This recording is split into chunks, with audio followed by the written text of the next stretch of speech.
The Beginning and Lessons in France.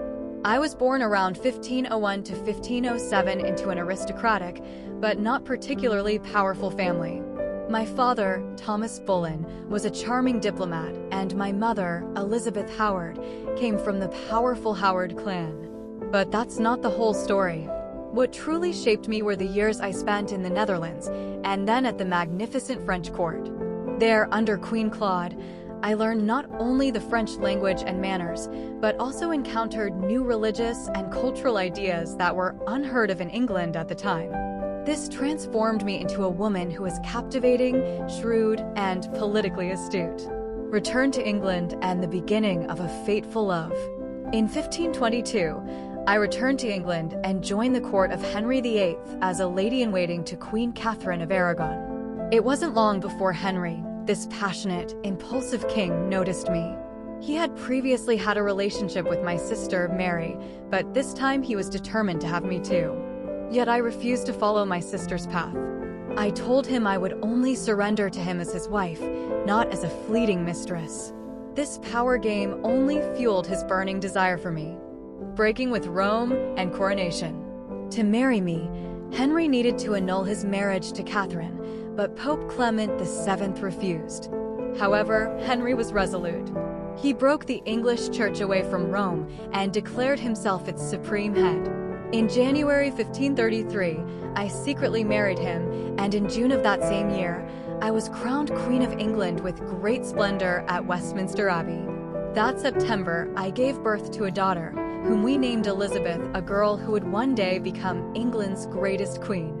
The fall, from glory to accusations and rumors. But my failure to bear him a son, made painfully clear after several miscarriages, exhausted Henry's patience.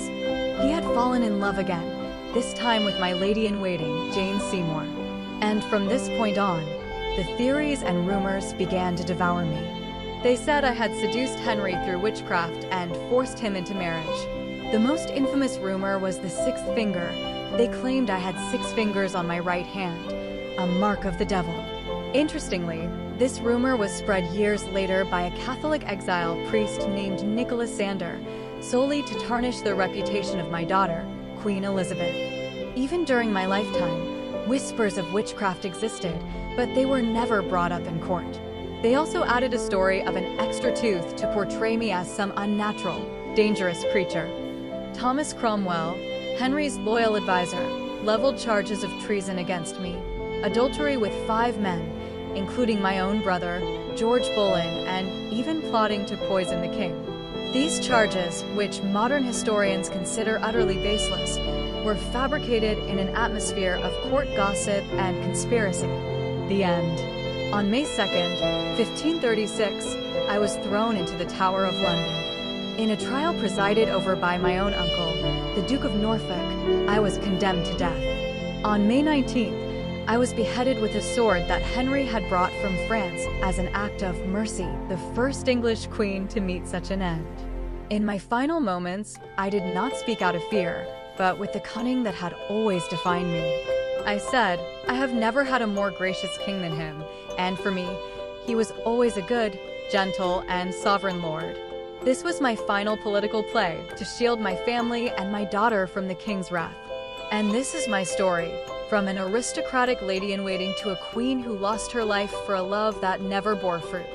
My story is intertwined with ambition, love, betrayal, and rumors that have cast shadows on my legacy for centuries. But remember this, in the end, my daughter Elizabeth sat on the throne and made my name immortal.